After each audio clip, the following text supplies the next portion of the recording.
देख लो मैया, इधर ध्यान दे लो। ओ मैया, सबके पूरी बुनिया पर ऐसे करोगे? कथा पर थोड़ी ध्यान है, सबके तो भंडारा खाए पे ध्यान है। पूरी बुंदिया पर ध्यान है मैया। मैया खा लो बल्कि जाकर के, लेकिन कथा सुन लो।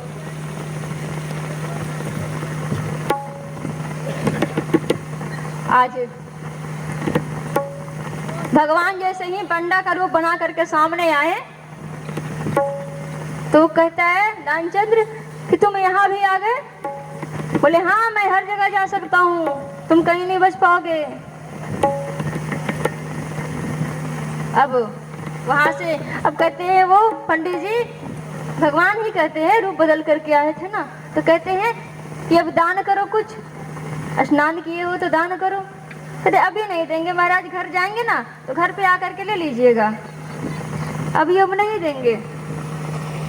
अब वो बेचारा घर पर गया दानचंद्र। भगवान एक दिन बाद उसके घर पे पहुंच गए। भगवान थोड़ी ना कम, थोड़ी ना कौतुक किए, उसके घर पे पहुंच गए और जाकर के पत्नी से बोले दानचंद्र कहाँ है? मुझे यहाँ जजमान है ना वो, इसलिए कुछ दक्षिणा रह गया है, वो लेने के लिए हम आए हैं। पत्नी जाकर के बोली कि कोई बाहर आए हैं पंडित जी, वो दान मांग रहे हैं, दक्षिणा बाकी रह गया है ना, इसलिए दक्षिणा मांगने आए हैं। अब वो कह दिया जाकर बोल दो कि दानचंद्र बीमार पड़े हैं। भगवान को जाकर कह दिया। पत्नी बोली तू तो बीमार पड़े हुए हैं, खाट पे लटके हुए हैं, क्या कहें हम आपको, इसलिए आप बाद में आइएगा, चले जाइए। वहां से वो भगवान चले गए।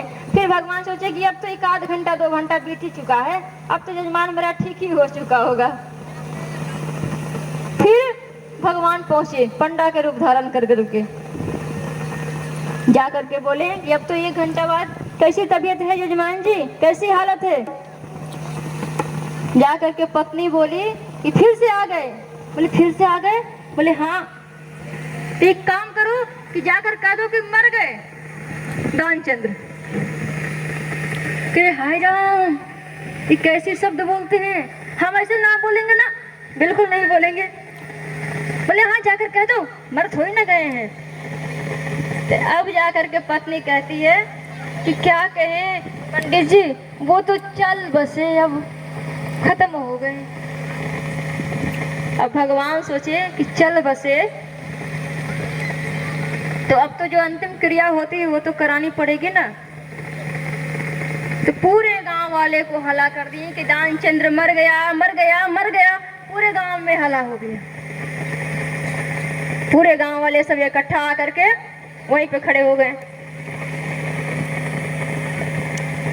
अब भाई डेड बॉडी, लाश तो उठाना था ना, तो उसे इसलिए सारे गांव वाले इकट्ठा हो गए, हाथ में कफन के गोले करके पन्नी।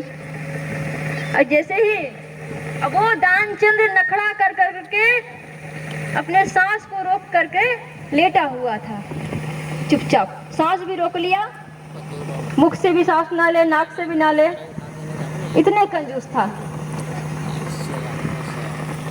अब बाहर लेकर के किसी तरह से दानचंद्र को आए, तिया पे सुलाया गया और अर्थी पे सुला कर करके और सब ले कर करके बोले पत्नी रो रही है, करिए ये अगर इन्हें ले करके चले जाएंगे तो सच में सब लोग इन्हें मिल करके जला देंगे जिंदे में ही। पत्नी रोती ना, ये मरे नहीं है, ये तो जिंदा है, ये झूठ बोल रहे हैं, जिंदा है, मरे नहीं है। अब सब लोग गांव वाले सोचे कि लगता है ना पति मर गया ना, तो सब वो रो रही होगी कि उसे लग रहा है कि जिंदा है, लेकिन जिंदा तो नहीं है।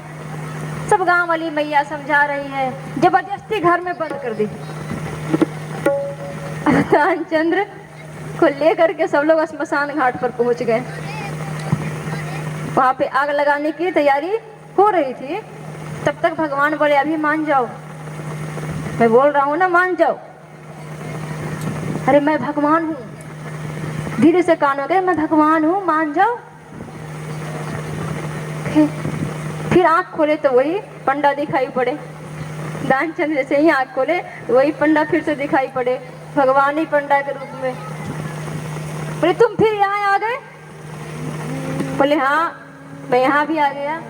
फिर भगवान अपने असली रूप में सामने आए।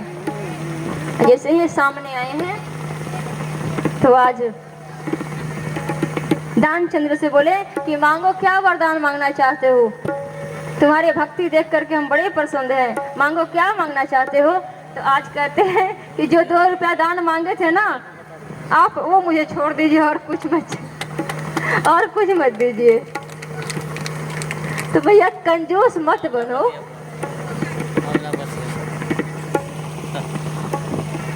ऐसे ही वृंदावन में